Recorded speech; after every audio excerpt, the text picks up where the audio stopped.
નર્મદા ડેમની સપાટી 135.47 મીટર સુધી પહોંચી છે. ઉપરવાસમાંથી 4 લાખ ક્યુસેક પાણીની આવક થઈ રહી છે. ડેમના 15 દરવાજા અને આરબીપીએચ કેનાલ મારફતે 3 લાખ ક્યુસેક પાણી છોડવામાં આવી રહ્યું છે. ઇન્દિરા સાગર ડેમમાંથી ગઈકાલે બપોરે 12 દરવાજા ખોલીને 2 લાખ ક્યુસેક પાણી છોડવામાં આવ્યું હતું. સરદાર સરોવર ડેમમાં રૂલ લેવલ જાળવવા માટે રાત્રે તબક્કાવાર પાણી છોડવામાં આવી રહ્યું છે.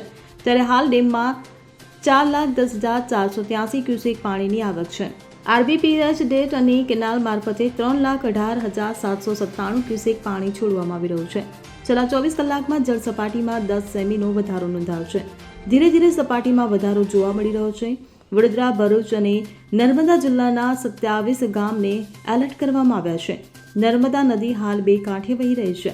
મધ્યપ્રદેશમાં ભારે વરસાદને કારણે થોડા દિવસ પહેલા ડેમના 15 દરવાજા ખોલવામાં આવ્યા હતા. ઉપરવાસમાંથી આવતા પાણીને કારણે ડેમની સપાટી 136 મીટરને પાર કરી ગઈ હતી. દીપક જગતાપ સાથે CN24 ન્યૂઝ, રાજપીપળા. હવે જુઓ દેશ દુનિયાની તમામ ખબરો તમારી આંગળીના ટેરવે. ઉઠાવો મોબાઈલ અને Google Play Store પરથી ડાઉનલોડ કરો અમારી CN24 ન્યૂઝ મોબાઈલ એપ.